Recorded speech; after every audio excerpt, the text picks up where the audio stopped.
14. 크리스천과 소망. 그런데 이제 꿈속에서 보니 크리스천이 홀로 걸어가지 아니하고 한 동행자와 함께 걷고 있었다. 그 사람의 이름은 소망이었는데 그는 허영의 시장에서 크리스천과 믿음이 극심한 고통 가운데에서도 꿋꿋한 언행으로 이를 극복하는 태도를 지켜보고 감동을 받아서 스스로 소망이라는 이름을 짓고 형제로서 언약을 맺은 다음 그와 동행하기를 요청한 자였다. 이렇게 해서 하나님의 진리를 증거하기 위하여 한 사람이 죽자 또 다른 한 사람이 그의 제 가운데서 일어나 크리스천의 순례길에 동행하게 되었다. 소망은 또한 크리스천에게 머지않아 허영의 도시에 사는 많은 사람들이 천국을 향한 순례의 길에 따라 나서게 될 것이라고 말해주었다. 다시 꿈속에 보니 그들이 허영의 도시 경계선 밖으로 벗어나자마자 급히 그들보다 앞서가고 있는 한 사람을 따라잡는 것을 보았는데 그 사람의 이름은 사심이었다. 크리스천과 소망은 그에게 말을 걸었다. 선생님, 고향은 어디이며 어디까지 가시는 길입니까? 하고 묻자 그는 미사여구라는 도시에서 떠나 하늘나라를 향하여 가는 길이라고 대답했다. 하지만 자신의 이름은 밝히지 않았다. 크리스천. 미사여구라는 도시에서 오셨다고요? 그곳에도 선한 것들이 있습니까? 사심. 그러면 얼마나 좋겠습니까? 크리스천. 죄송합니다만 선생님, 성함을 어떻게 불러야 할까요? 사심. 두 분과는 초면입니다. 물론 두 분에게도 제가 초면일 것입니다. 이 길로 가신다면 기꺼이 동행해 드리겠지만 그렇지 않다면 저 혼자서 가도 무방합니다. 크리스천. 그 미사여구라는 도시는 저도 전에 들은 적이 있는데 굉장히 부유한 동네라고 하던데요? 사심. 네, 그렇습니다.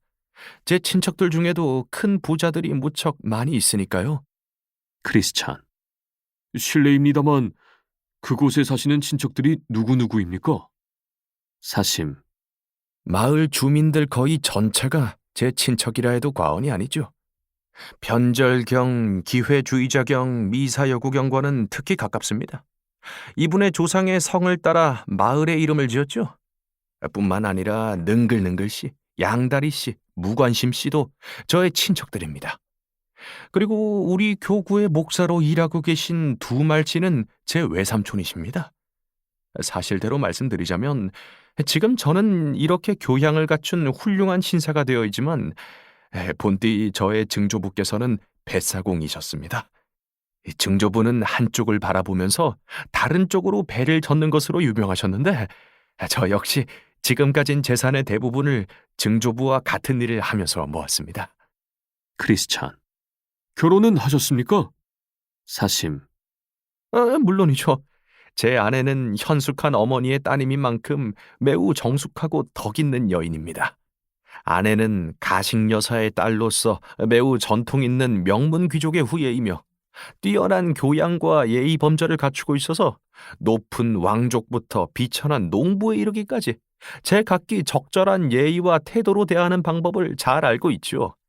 사실상 우리는 종교의 지나치게 엄격한 신자들과 다소 다른 점이 있기는 하지만 그것은 단 두 가지의 매우 사소한 차이일 뿐입니다. 첫째, 우리는 시대적인 사조와 흐름에 결코 역행하려는 법이 없습니다. 둘째, 우리는 종교가 순탄한 길을 가며 명예롭게 빛날 때에는 늘 열심히 종교를 믿곤 합니다. 또 태양이 밝게 비추고 사람들이 주님을 찬양할 때는 주님과 동행하는 것을 무척 좋아합니다. 그러자 크리스천은 동행인이었던 소망에게 가서 말했다. 제 생각에 저 사람이 바로 미사여구의 사심인 것 같습니다. 그게 사실이라면 우리는 이 부근에 사는 사람들 중 가장 악한 자와 동행하게 되었군요. 그러자 소망이 말했다. 그자한테 직접 물어보세요. 제 생각에는 자신의 이름을 부끄러워할 자가 아닐 것 같습니다. 그리하여 크리스천은 다시 사심에게로 다가가 함께 거닐면서 말을 건넸다. 선생님은 마치 이 세상의 모든 일들을 잘 알고 있는 것처럼 말씀하시는데 제 추측이 빗나가지 않는다면 선생님이 누구인지 대강 짐작이 갑니다. 혹 미사여구 마을에서 오신 사심 선생이 아니신가요? 사심. 사실 그것은 제 이름이 아니고 저와 잘 어울리지 못하는 사람들이 제게 붙여놓은 별명입니다. 저보다 앞서 살다 간 사람들도 이런 몰지각한 일들을 묵묵히 참고 견딘 것처럼 저도 그것을 하나의 질책으로 알고 달게 참을 뿐입니다. 크리스찬. 남들이 그런 별명을 지어 부르게끔 선생님께서 뭔가 근거를 만들어 주신 게 아닐까요? 사심. 절대로 그런 일은 없습니다. 제가 그런 이름을 얻을 만한 일을 한 게 있다면 항상 시대의 흐름을 빠르게 파악하고 판단하는 능력을 사용해 이익을 얻었다는 것뿐입니다. 솔직히 말해서 이것은 신의 축복입니다.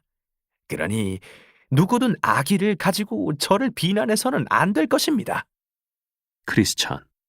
저는 일찍부터 선생님이 바로 소문으로 들었던 그 사람이 아닐까 생각했습니다. 제 생각을 솔직히 말씀드리자면 그 별명이야말로 선생님께 가장 잘 어울리는 별명이 아닌가 싶습니다. 사심. 당신이 그렇게 생각한다니 어쩔 수 없네요. 그래도 저와 계속 동행하시면 제가 꽤 괜찮은 친구라는 것을 알게 되실 겁니다.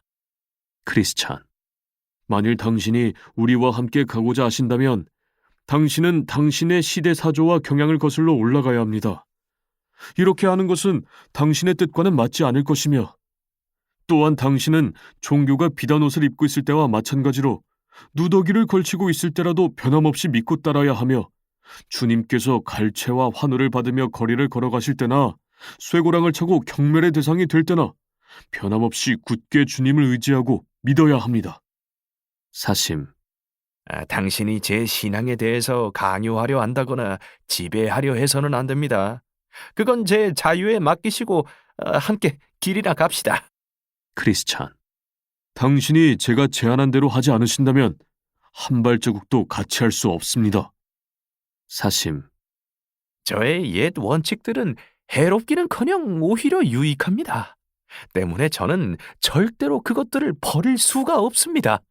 제가 당신들과 동행하는 것을 원치 않으신다면 당신들이 따라오기 전처럼 저 혼자라도 갈 수 있습니다.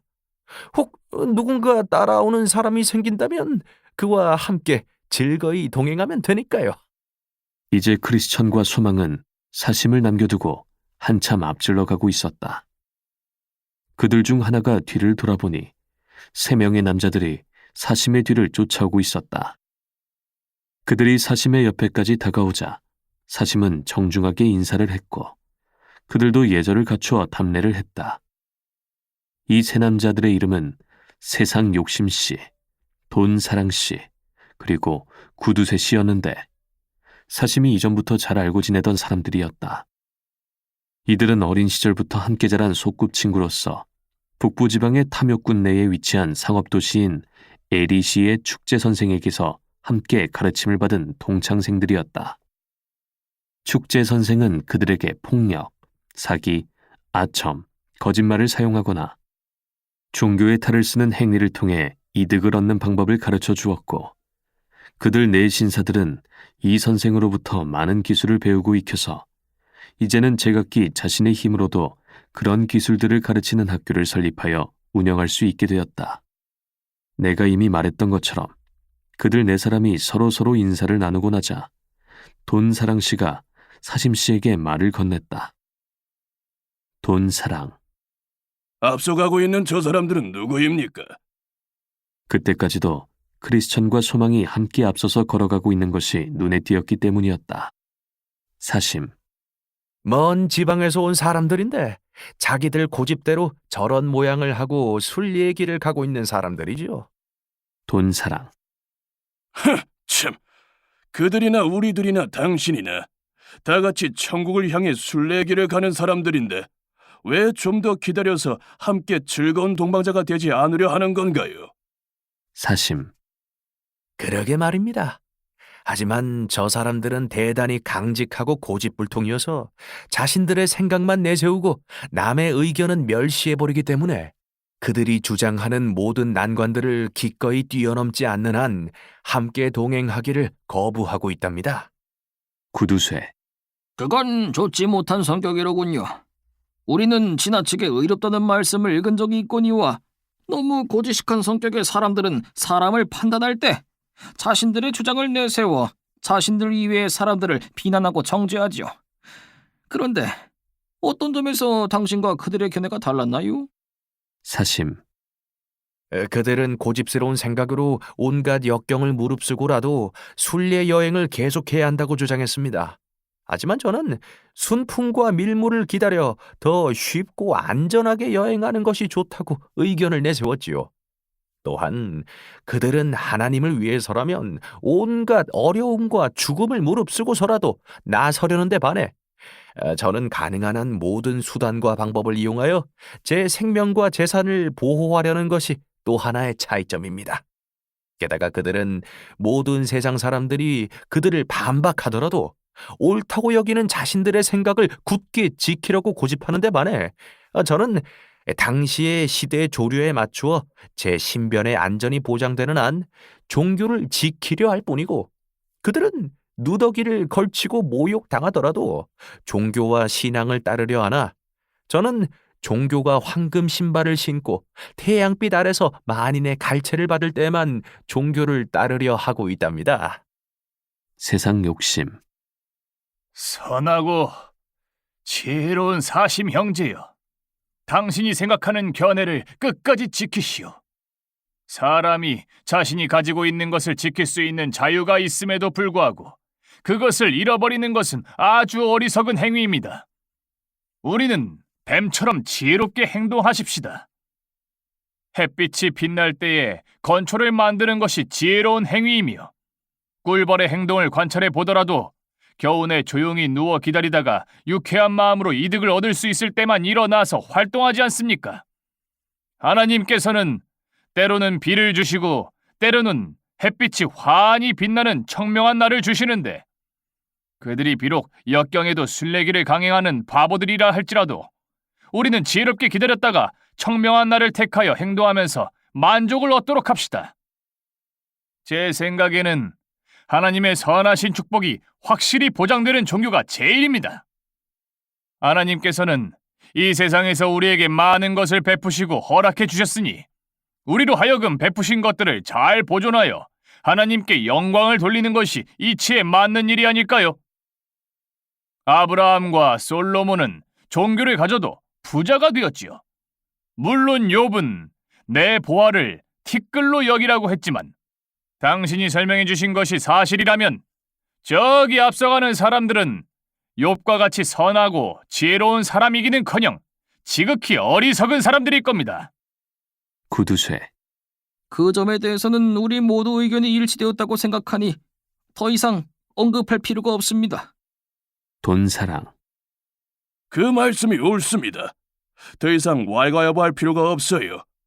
우리는 보다시피 성경 말씀도 믿고 지혜로운 이성의 판단과 도리도 믿지만, 그렇지 못한 자들은 자신의 타고난 자유도 모르고 자신의 안정소도 지키지 못하는 어리석은 자들이니까요. 사심. 형제들이여, 보다시피 우리는 모두 순례 여행 도중에 있습니다. 기분 나쁜 이야기는 집어치우고 즐거운 이야기로 무료함을 달래기 위해서 제가 한 가지 문제를 내겠습니다. 가령 어떤 사람, 곧 목사든 상인이든 관계없이 이 세상에서 행복과 부귀영화를 누릴 수 있는 좋은 기회가 눈앞에 놓여 있는데, 무슨 수를 써서라도 그것을 얻기 위해서 최소한 외견상으로나마 전에는 관심을 보이지 않았던 종교의 몇 가지 요점들에 대해 비상한 열성을 보였다고 한다면, 이러한 방법으로 자신의 목적을 달성하는 일이 잘못된 일입니까? 혹은 올바르고 정당한 일입니까? 돈사랑. 당신이 제시하신 문제의 의도가 무엇인지 알겠습니다. 여러분께서 허락해 주신다면 그 질문에 대한 제 답변을 드리고자 합니다. 첫째로, 목사에 대해서 말하자면 매우 훌륭한 자격을 지닌 목사이기는 하나 너무 봉급이 적으므로 더 많은 보수를 받기 위한 욕심이 나서 한층 더 열심히 공부하고 설교도 더욱 열렬하게 하면서 신자들의 취향이나 기질이 요구하는 대로 자신이 주장해오던 몇 가지 주장들을 수정한다고 할지라도 그가 목사로서 그의 사명과 직업에 충실한 이상 그는 충분히 그렇게 할 만한 타당한 이유가 있다고 생각하며 이미 말한 것보다 더한 일들을 하더라도 역시 정직한 사람이라고 할 수 있을 것입니다. 그 이유를 제시하자면 하나, 그가 보수를 더 받고자 하는 마음은 결코 비합법적이라고 볼 수 없으니까 합법적인 것이며 또한 하나님의 섭리에 의해서 놓여진 기회이므로 그가 할 수 있는 한 노력하여 더 큰 소득을 올리고자 하는 것은 양심을 문제 삼을 필요가 없다고 봅니다. 둘, 더구나 그가 보수를 더 받기 위해서 좀 더 열심히 공부하고 좀 더 열성 있게 설교하여 결국 그가 더 훌륭한 사람이 되고 성직자로서의 재능을 더욱 개선하게 되므로 이는 하나님의 뜻에 합당한 일입니다. 셋, 다음으로 성도들의 변화하기 쉬운 기질에 적응하여 이제껏 주장해오던 그 나름의 원칙들을 수정하는 일에 대해서 말하자면 첫째, 그의 성질이 자아희생적이며 둘째, 그가 온화하고도 남의 마음을 끄는 힘을 가지고 있으며 셋째, 그렇기 때문에 더욱더 목사로서 합당한 인물이 될 것입니다.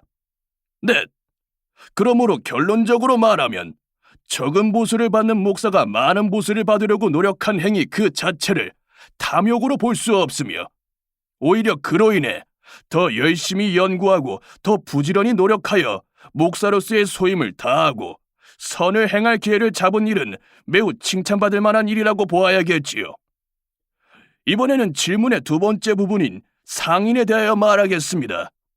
한 장사꾼이 본래 가난하여 조그만 가게밖에 가질 수 없던 중에 종교를 갖게 됨으로써 장사가 더 잘 되고 부유한 여자와 결혼하게 된다든지 혹은 더 많은 고객을 끌 수 있게 되었다든지 하는 일은 매우 합법적이라고 말할 수밖에 없습니다. 왜냐하면 하나, 신앙을 갖는다는 것은 그 동기가 어떻든 간에 덕행이 되는 것이며 둘, 부유한 딸을 아내로 맞이한다든지 더 많은 고객을 자신의 상점으로 유치하는 것은 비합법적이라고 볼 수 없으며 셋, 뿐만 아니라 신앙을 얻음으로 인하여 좋은 사람들로부터 좋은 것들을 얻는다든가 그 자신이 선한 사람이 되고 선한 아내와 선한 고객들을 맞이하게 되면 모두 좋은 일들입니다.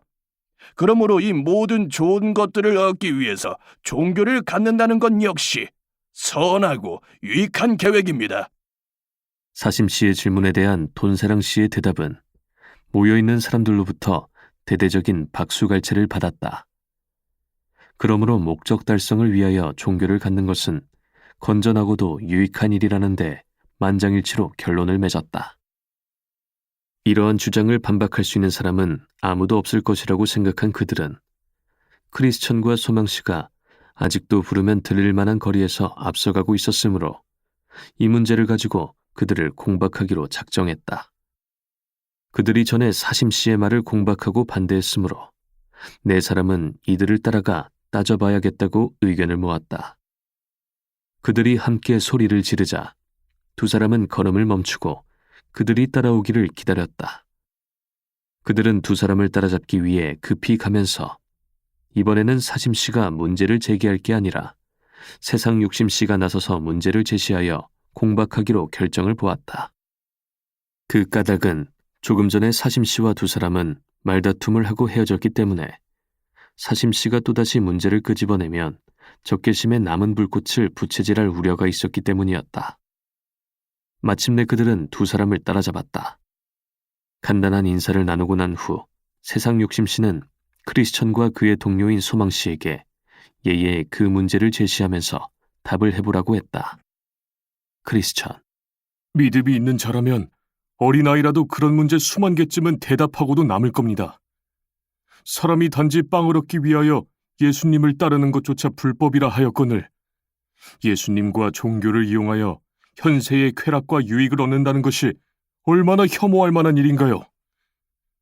이교도들이나 위선자들, 악마나 마녀들이 아니라면 그 같은 행위는 찾아볼 수 없을 것입니다. 그런 생각이나 행위가 이교도의 그것에 속하는 이유를 설명하자면 옛날에 하몰과 세겜이 야곱의 딸과 가축의 탐을 내었으나 오직 유대인들처럼 할례를 받아야만 그들에게 접근할 수 있음을 알게 되었을 때 그들이 모두 할례한 것처럼 우리도 모든 남자들이 할례를 받는다면 그들의 가축과 짐승과 재산 및 그 밖의 모든 것이 다 우리 것이 되지 않겠느냐고 말했습니다. 결국 그들은 야곱의 딸과 가축을 얻고자 하는 그들의 목적 달성을 위해서 종교를 하나의 방편으로 이용하고자 했지요.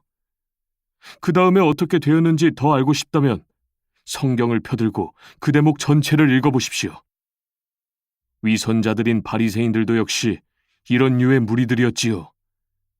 그들이 드리는 장황하고 기나긴 기도는 짐짓 신앙을 가장하는 거칠의에 불과했고 그들의 본래 목적은 과부의 집을 노리고 차지하는 데 있었습니다. 결국 하나님께서는 그들의 거짓되고 사악한 행위에 대한 심판으로서 다른 사람들보다 더 무거운 정죄 판결을 내리셨습니다. 마귀인 유다 역시 이런 식의 종교를 갖고 있던 사람이었습니다.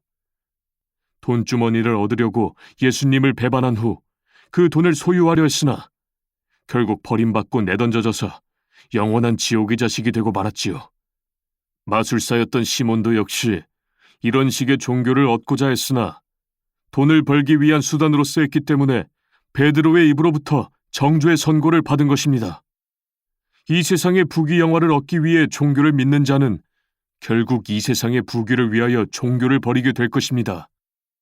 분명히 말하지만 유다는 이 생의 재물이 탐나서 종교를 믿었다가 결국 이 생의 재물을 위하여 그의 스승인 예수를 팔아넘겼습니다.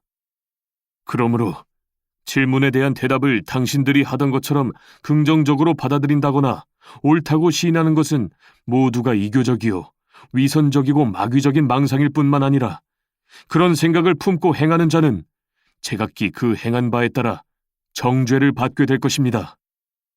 이 말을 듣고 그들은 서로서로 얼굴만 쳐다볼 뿐 크리스천의 말에 어떻게 반박할지를 몰라 한동안 침묵이 흘렀다. 더구나 소망씨도 역시 크리스천의 대답을 묵인하니 더욱더 무거운 침묵이 흘렀다. 사심씨를 비롯한 그의 동료들은 머뭇머뭇거리면서 뒤에 남고 크리스천과 소망이 앞서 걸었다. 그러자 크리스천은 동료인 소망에게 이렇게 말했다. 저들이 사람의 선고에도 대꾸하지 못할진데 어찌 하나님의 선고에 맞설 수 있겠습니까?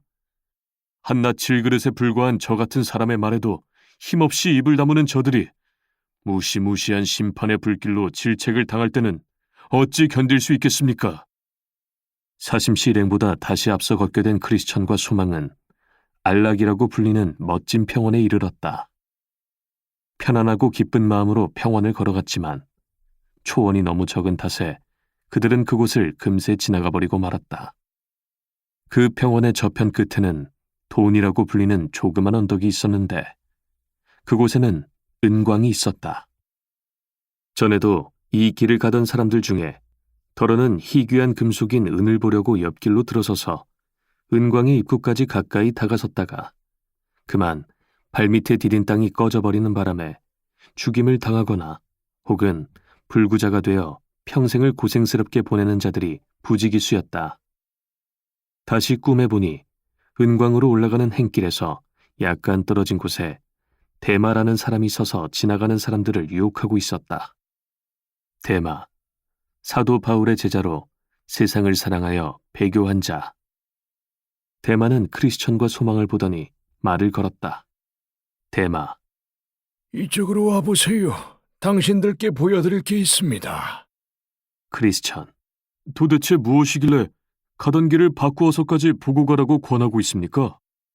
대마, 여기에 한 은광이 있는데 몇몇 사람들이 귀한 보물을 얻기 위해서 땅을 파고 있답니다. 당신들도 오시기만 하면 별로 힘들지 않고도 많은 재물을 얻을 수가 있지요. 소망, 우리도 한번 가봅시다. 크리스천, 난 가지 않겠소.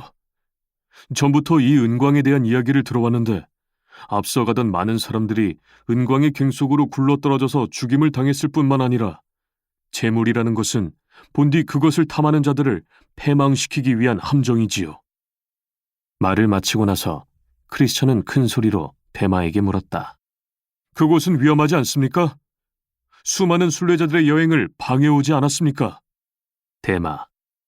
조심성 있는 사람이라면 별로 위험하지 않습니다. 그러나 이 말을 하면서 그는 얼굴을 붉혔다. 크리스천. 소망씨, 우리는 한 발자국도 이 길에서 벗어나지 말고 가던 길을 계속 가기로 합시다. 소망. 사심이 우리처럼 초청을 받게 되면 그는 영락없이 은광을 보려고 발길을 돌릴 것입니다. 크리스천. 그자의 사고방식이 원래 그러하니까 의심할 여지도 없이 그쪽으로 갈 것이며 100이면 100, 죽임을 당하고 말 것입니다. 이때 대마가 다시 그들에게 말을 걸었다. 왜 이곳으로 와서 구경하지 않으십니까? 그러자 크리스천이 담대하고 솔직하게 말을 했다. 크리스천. 여보시오, 대마씨.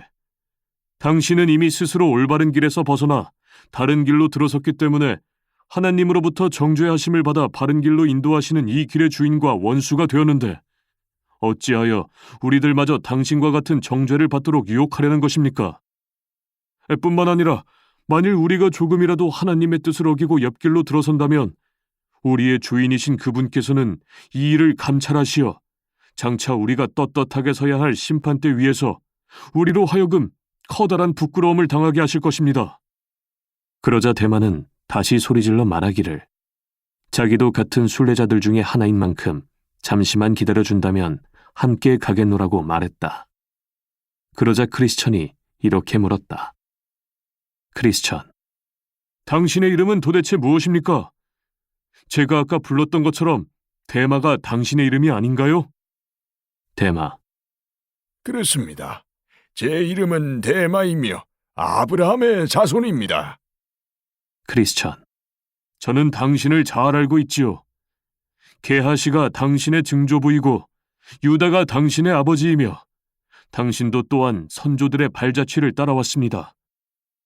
당신이 하는 일은 마귀의 장난과도 같으며 당신의 아버지는 반역자로서 스스로 목매어 죽고 말았지만 당신도 그보다 나은 보상을 받을 가치가 없는 사람입니다. 우리가 하나님 앞에 서게 될 때는 당신의 이러한 행동을 있는 그대로 고해드릴 테니 그리하십시오. 이렇게 말하고 나서 크리스천과 소망은 다시 갈 길을 재촉했다. 이 무렵 사심과 그의 일행이 이곳에 나타났는데 대마의 유혹을 받고 단번에 넘어간 그들은 주저하지 않고 은광 쪽으로 달려갔다. 그런데 그들이 갱의 언저리에서 내려다보다가 그만 구덩이 속으로 빠지고 말았는지 혹은 은을 캐려고 갱 속으로 내려갔는지 구덩이 밑에서 쉴 새 없이 뿜어나오는 습한 독가스에 숨이 막혀 죽었는지 어쨌는지 확실히 알 수는 없지만 다시 행길 위에 나타나지 않은 것은 확실한 일이었다. 그러자 크리스천은 노래를 불렀다. 사심과 대마는 서로 뜻이 맞아서 한쪽이 부르면 다른 한쪽이 달려간다네.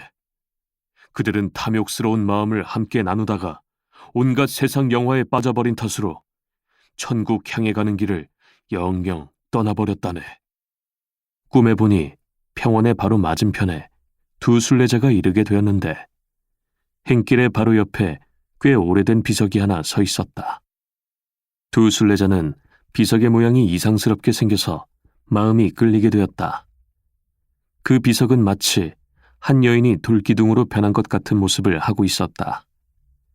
그들은 한참 동안 비석 앞에 서서 유심히 들여다보았으나 그게 무엇인지 확실하게 알 수 없었다.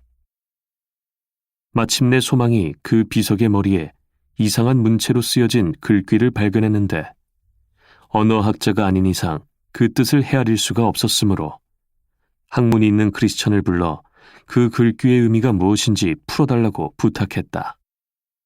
글자들을 맞추어 보며 한동안 조심스럽게 살펴보던 크리스천은 그 글귀가 롯의 철을 기억하라는 말임을 깨닫고는 그것을 동료인 소망에게 읽어주었다. 그들은 이 소금 기둥이야말로 롯의 아내가 멸망이 임박한 소돔으로부터 화를 피하려고 성을 빠져나올 때 두고 온 재물에 대한 탐욕스러운 마음을 버리지 못하고 뒤를 돌아보다가 그만 소금 기둥이 된 유적임에 틀림없다고 결론을 내렸다. 뜻밖에도 놀라운 광경을 보게 된 그들은 다음과 같은 이야기를 주고받았다. 크리스천, 형제여. 참 적절한 시기에 이것을 보게 되었군요. 대마가 은광을 보러 오라고 우리를 유혹한 후에 때맞춰 이것을 발견했으니 말입니다. 만일 대마의 유혹에 당신이 끌렸던 것처럼 우리가 그곳으로 갔더라면 우리도 정녕 이 여인처럼 기둥으로 남아서 뒤에 오는 사람들의 구경거리가 되었을 것입니다. 소망, 제가 그토록 어리석었던 것이 참으로 유감스럽군요. 하마터면 저도 롯의 아내처럼 될 뻔했는데 이렇게 벗어나게 되었으니 무척 다행스러운 일입니다. 솔직히 말해서 그녀의 죄와 제가 저지른 죄는 별 차이가 없지 않습니까? 그녀는 뒤를 돌아보았을 따름이고 전 가서 보고 싶어 했으니까요. 무한하신 하나님의 은혜를 찬양할 일이오나 일찍이 그런 생각이 제 마음속에 들어있었으면 참으로 부끄러운 일입니다. 크리스천, 우리가 여기에서 본 것을 마음속에 잘 명심하여 장차 다가올 앞날에 도움이 되도록 하십시다. 이 여인은 소돔의 멸망이라는 심판은 벗어날 수 있었으나 마음속의 탐욕으로 인한 또 다른 심판에 의해 벌을 받게 된 것이지요. 소망, 과연 옳은 말씀이십니다. 이 여인은 우리 두 사람에게 경고와 본보기가 될 것입니다. 경고라 함은 이 여인이 저지른 죄와 같은 죄를 범하지 않도록 경계하라는 것이요. 본보기라 함은 이러한 범죄를 예방하지 못하는 경우에는 형벌이 내려진다는 것을 보여주는 심판의 표시라는 점이지요. 이와 마찬가지로 고라와 다단과 아비람과 그들을 따르던 250여 명이 그들의 죄로 말미암아 멸망을 당했는데 이것도 역시 후세 사람들에게 경고를 줄 수 있는 표적과 본보기가 될 것입니다. 그런데 무엇보다도 한 가지 생각에 잠기게 하는 의문점이 있군요. 재물을 탐내던 한 여인이 단지 뒤를 돌아본 것만으로도 소금 기둥으로 변하는 심판을 받았고 성경을 읽어보면 그녀는 가던 길에서 단 한 발자국도 옆길로 벗어나지 않았습니다. 조금만 눈을 들어 바라보면 어쩔 수 없이 그 여인에 대한 심판의 본보기가 보일 정도로 가까운 거리에 있는데 대마와 그 일당들은 어떻게 그렇게 당당하고 태어난 모습으로 재물을 탐하면서 행인들을 유혹하고 있는지 이해가 안 되는군요. 크리스천, 그것은 참 이상한 일입니다. 그러나 그것은 그들이 이미 자포자기했다는 뜻이 아닐까요? 그들을 무엇에 비유하면 적합할까요? 재판관 앞에서 소매치게 하고 교수대 아래서 남의 지갑을 훔치는 자들과 같겠지요. 소돔 사람들은 악하여 하나님 앞에 큰 죄인이었다고 하지요. 그들을 그렇게 부르는 것은 하나님이 소돔 땅을 에덴 동산과 같은 곳으로 만들어 주셨는데도 불구하고 하나님께 죄를 지은 까닭입니다. 그래서 이것이 하나님의 진노를 크게 유발시켜 하늘에서 가장 뜨거운 불의 형벌이 내리게 된 것입니다. 따라서 하나님 목전에서까지 범죄하는 자들, 또 그 본보기들이 바로 그들 앞에서 경고를 하는데도 불구하고 계속 범죄하는 자들은 가장 가혹한 심판을 받게 될 것입니다. 소망, 맞습니다. 우리들, 특별히 제가 이런 본보기가 되지 않았다는 것은 하나님의 크신 자비입니다. 이것은 우리로 하여금 하나님께 감사를 드리게 하고 그분을 두려워하게 하며 항상 롯의 아내를 기억하게 합니다.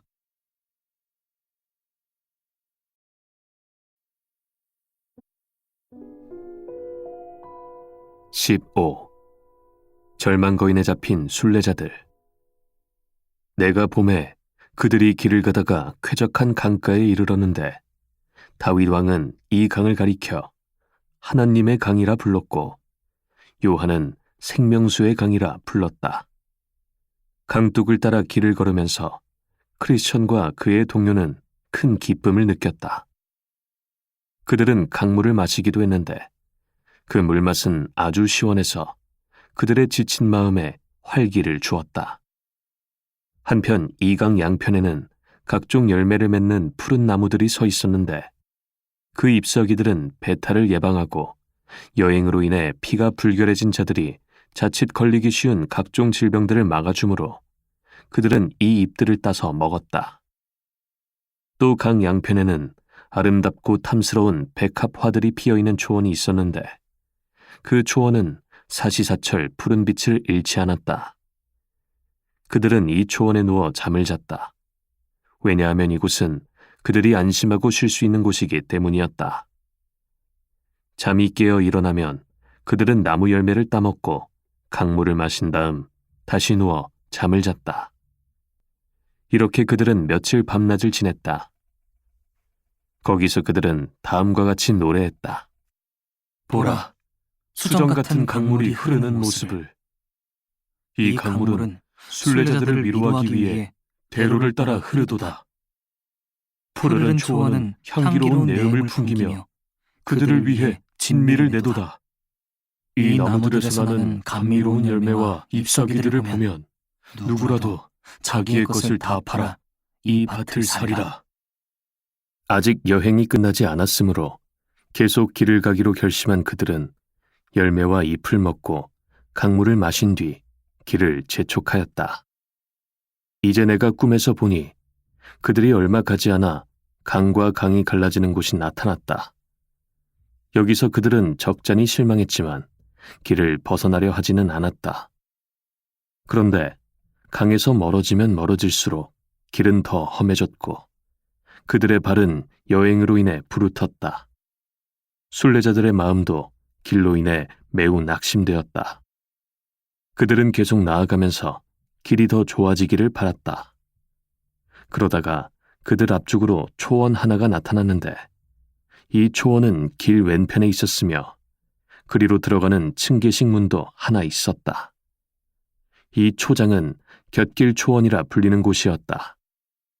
크리스천이 그의 친구에게 말했다. 만약 이 초원이 우리 길을 따라 놓여 있다면 그 안으로 들어가서 가는 게 어떻겠소?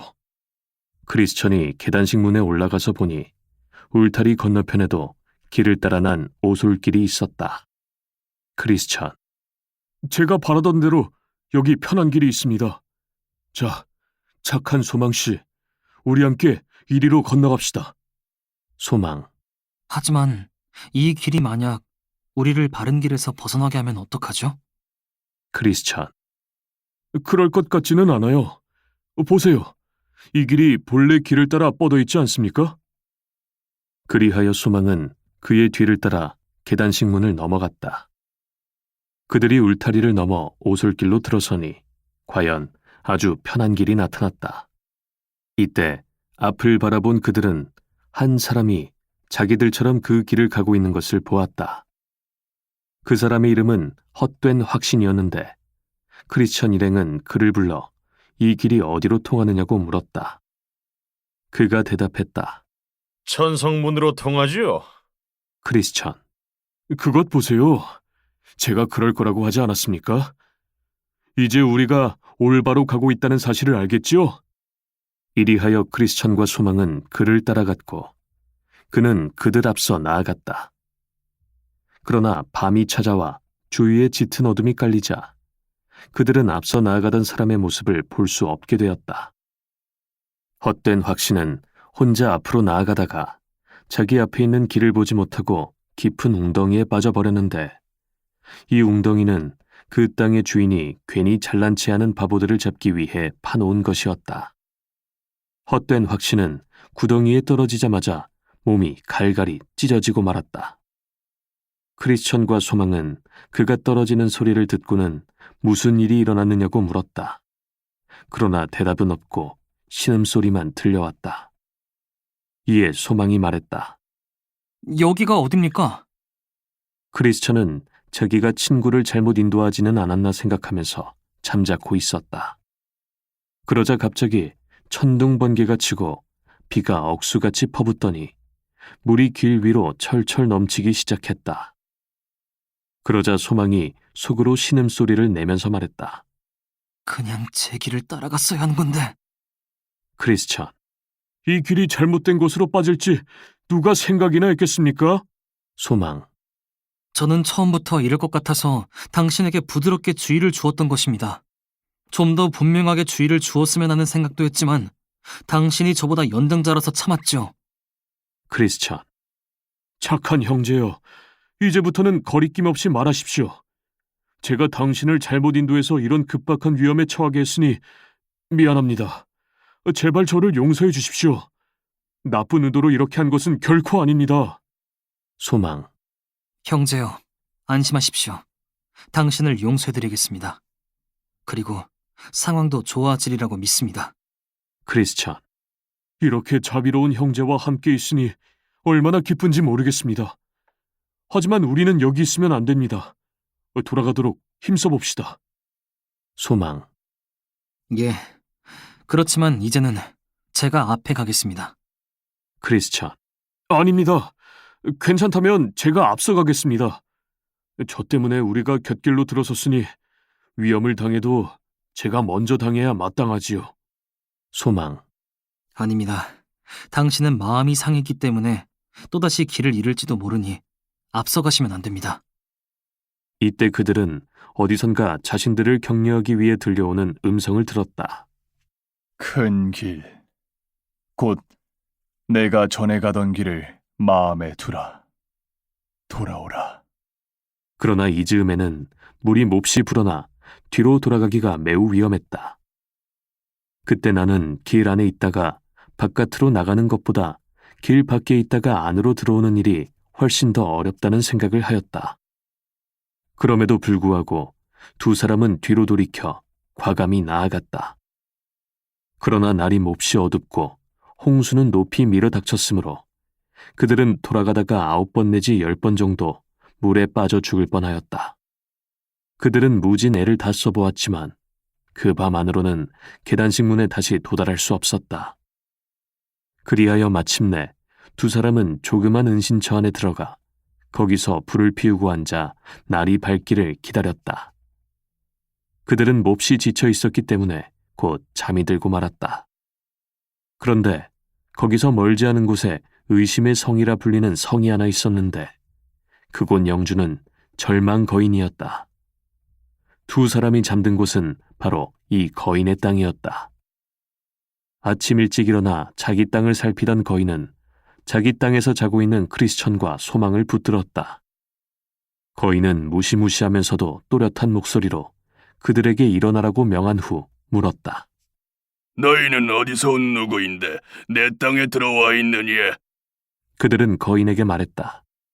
우리는 순례자들인데 길을 잃었습니다. 거인이 말했다. 너희는 이 밤에 내 땅에 넘어들어와 이것을 짓밟고 함부로 잠을 잤으니 나와 함께 가야 되겠다.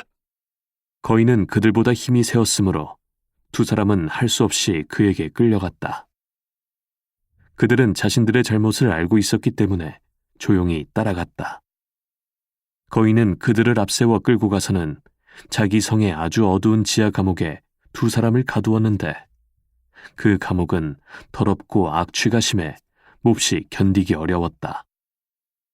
여기서 그들은 수요일 아침부터 토요일 저녁까지 한 조각의 빵이나 한 모금의 물도 못 먹고 누워 있었다. 그곳은 빛도 없을 뿐 아니라 말을 걸어볼 사람도 찾을 수 없었다. 이렇게 그들은 지독한 처지에 빠져 친구나 아는 사람 하나 없이 갇혀 있었다. 여기서 크리스천은 갑절로 큰 슬픔을 느끼고 있었다. 왜냐하면 이러한 고난에 빠지게 된 것이 모두 자기의 고집 때문이라고 여겨졌기 때문이었다. 절망 거인에게는 아내가 한 명 있었는데 그녀의 이름은 자포자기였다. 잠자리에 들자 거인은 아내에게 자기가 행한 일, 즉 자기 땅을 침범한 두 사람을 붙잡아 지하 감옥에 던져넣은 일을 이야기하였다. 그리고 나서 거인은 그녀에게 그들을 어떻게 처리하면 좋겠느냐고 물었다. 아내는 거인에게 그들이 누구이며 어디서 와서 어디로 가는지 물었다. 거인이 대답을 해주자 그녀는 남편에게 아침에 일어나 그들을 무자비하게 때리도록 충고해 주었다. 아침이 되자마자 거인은 무지막지한 돌 능금나무 몽둥이를 들고 지하 감옥으로 내려갔다. 그는 그들에게 욕설을 퍼붓더니 그들을 개에게 하듯이 무섭게 때리기 시작했다. 두 사람은 그 매를 감당하지 못하고 바닥에 쓰러지고 말았다. 이에 거인은 그들이 자신들의 고초에 대해 슬퍼하고 애곡하도록 놓아두고 물러갔다. 두 사람은 하루 종일 한숨과 쓰디쓴 탄식 속에서 시간을 보냈다. 그날 밤 거인과 아내는 다시 그들에 관해 이야기를 나누었다. 아내는 그들이 아직 살아있다는 말을 듣고는 남편에게 그들이 스스로 목숨을 끊도록 설득하라고 충고하였다. 아침이 오자 거인은 예전과 같이 단호한 자세로 그들에게 내려갔다. 그들이 전날 매맞은 상처로 인해 몹시 아파하는 것을 본 거인은 그들에게 말했다. 너희가 여기서 빠져나갈 길은 없으니 그 고통을 끝낼 수 있는 유일한 방법은 칼이나 밧줄이나 독약을 사용해 스스로 목숨을 끊는 것뿐이다. 너희는 살아있는 게 얼마나 고통스러운지 알면서도 왜 굳이 목숨을 부지하려고 하느냐? 그러나 두 사람은 거인에게 자신들을 풀어달라고 말했다. 이에 거인은 험상궂은 표정을 지으면서 그들에게로 달려들었다. 기세로 보아 거인은 자기가 직접 그들의 목숨을 끝내주려는 것이 틀림없었다.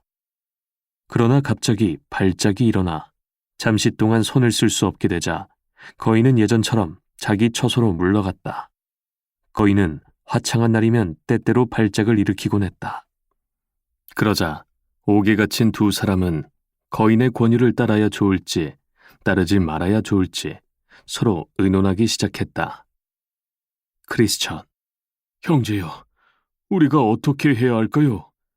우리가 지금 살고 있는 삶은 비참하기 짝이 없습니다.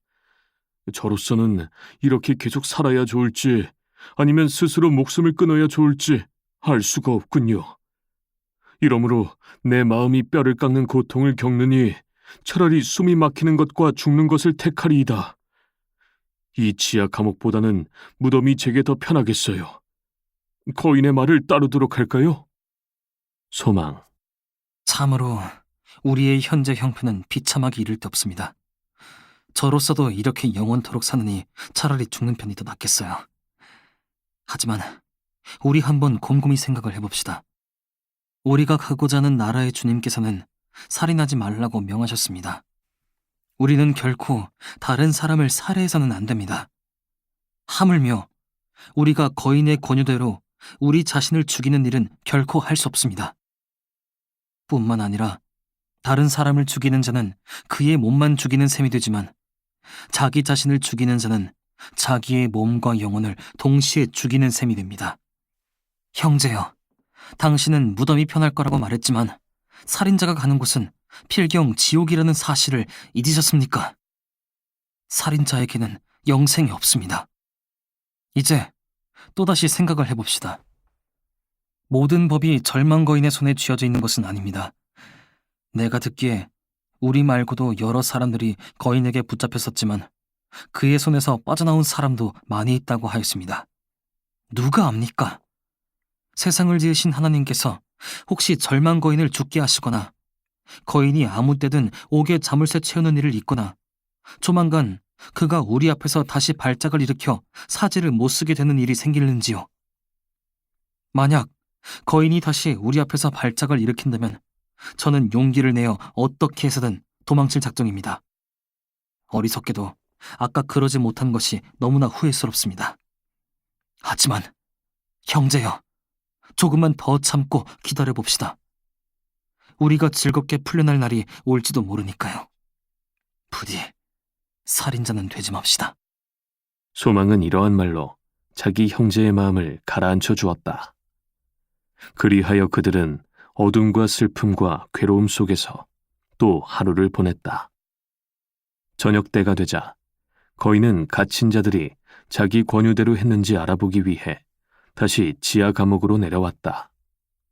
그러나 그들은 모두 아직 살아 있었다. 두 사람은 빵 한 조각, 물 한 모금 먹지 못한 데다 심하게 맞아 크게 다친 탓에 간신히 숨만 쉬고 있었지만 분명히 살아 있었다. 그들이 살아있는 것을 본 거인은 격노하며 말했다. 너희가 내 권고를 무시하였으니 태어나지 않은 것만 못하게 만들어주리라. 이 말에 두 사람은 몸을 덜덜 떨었는데 내가 보니 크리스천은 기절한 듯 하였다.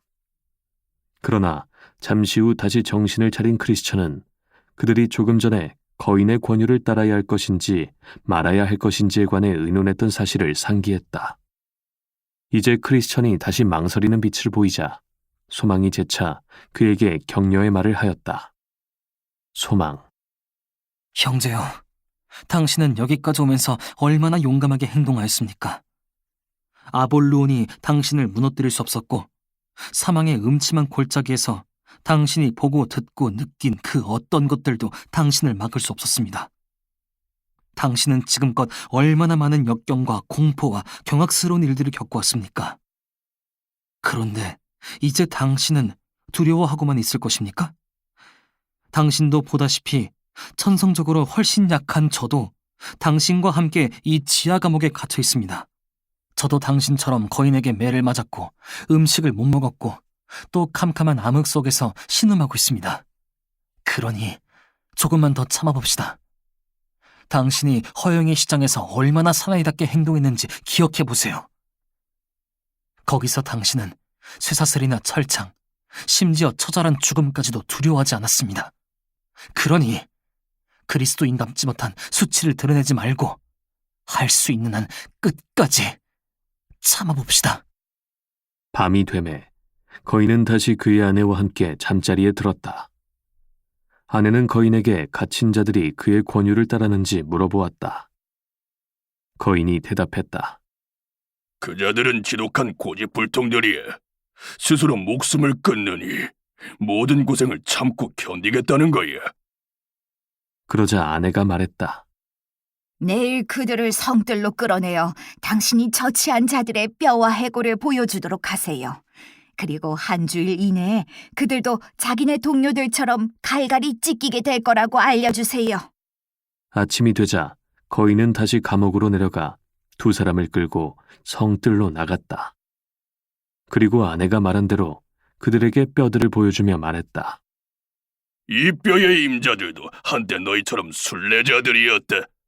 그들도 너희처럼 내 땅을 침범했었기에 내가 갈갈이 찢어주었다. 이제 너희도 열흘 안에 이런 꼴이 될 것이다. 자, 다시 너희 토굴 안으로 들어가거라. 그리고 나서 거인은 그들이 감옥으로 돌아갈 동안 내내 그들을 때렸다. 그들은 예전처럼 토요일을 온종일 탄식하면서 보냈다. 밤이 오자 잠자리에 든 절망 거인과 그 아내 자포자기는 갇힌 자들에 관해 다시 의논을 하기 시작했다. 늙은 거인은 자기의 매질과 권유가 그들을 죽음에 이르게 하지 못할까봐 걱정하였다. 그러자 거인의 아내가 대답했다. 혹시 누군가가 와서 자기네들을 구출해 주거나 도둑이라도 들어와서 그 덕분에 탈출할 기회를 얻고자 하는 게 아닐까요? 거인이 말했다. 그렇다면 여보, 내가 아침에 그들을 한번 다그쳐보리다. 토요일 한밤중쯤 되었을 때 두 사람은 기도를 하기 시작하였는데 그 기도는 거의 날이 셀 때까지 계속되었다. 아침이 되기 직전에 착한 크리스천은 반쯤 놀란 표정으로 갑자기 격렬하게 말을 토하기 시작했다. 아이고, 내가 멍청이지. 자유롭게 도망칠 길이 있는데도 그동안 이 악취나는 토굴에 갇혀 있었다니. 제 가슴에 약속이라 불리는 열쇠가 하나 있는데 그 열쇠는 의심성에 있는 모든 자물쇠를 열 수 있다고 들었습니다. 소망이 말했다. 그거 참 반가운 소식이군요. 착한 형제여, 어서 그 열쇠를 꺼내 열어봅시다. 이에 크리스천은 가슴에서 열쇠를 꺼내 감옥문을 열기 시작했다. 그가 열쇠를 넣어 돌리자 자물쇠 고리가 빠지면서 문이 열렸다. 크리스천과 소망은 옥을 빠져나와 성뜰로 통하는 바깥문까지 왔다. 이 문도 크리스천의 열쇠로 쉽게 열렸다. 마지막으로 그들은 철로 된 성문에 이르렀는데 성문의 자물쇠는 매우 단단하였지만 그 문도 열쇠로 열 수 있었다. 그들은 재빨리 탈출을 하기 위해 성문을 급히 열어젖혔다. 그러나 성문이 열리면서 나는 삐그덕 소리에 그만 절망 거인이 잠에서 깨어나고 말았다. 거인은 자기의 포로들을 뒤쫓으려고 급히 일어났지만 다시 발작이 일어나는 바람에 사지를 움직일 수가 없었다. 이리하여 거인은 그들을 잡을 수 없었다. 성에서 도망친 두 사람은 다시 왕의 대로로 돌아왔다. 이제 그들은 거인의 관할권에서 벗어났으므로 안심할 수 있었다. 계단식 문을 넘어온 그들은 나중에 오는 사람들이 절망 거인의 손에 빠지지 않도록 하기 위해 어떤 조치를 취하면 좋을까 의논을 하기 시작했다. 결국 그들은 문 옆에 기둥을 하나 세우고 그 위에 다음과 같은 문장을 새겨놓기로 합의를 보았다. 이 계단식 문 너머에 있는 길은 의심의 성으로 가는 길인데 그 성의 주인 절망 거인은 천국의 임금님을 멸시하고 거룩한 순례자들을 죽이려 하는 자이다. 그리하여 이후에 오는 많은 사람들은 거기에 쓰여진 글을 읽고 위험을 피할 수 있었다. 두 사람은 이 일을 마친 후 다음과 같이 노래했다. 우리가 가던 길에서 벗어나니 그곳은 금단의 땅이었다네. 뒤에 오는 자들은 그리로 넘어가 거인의 포로가 되지 않도록 조심할지니 그의 성은 의심의 성이요 그의 이름은 절망이라네.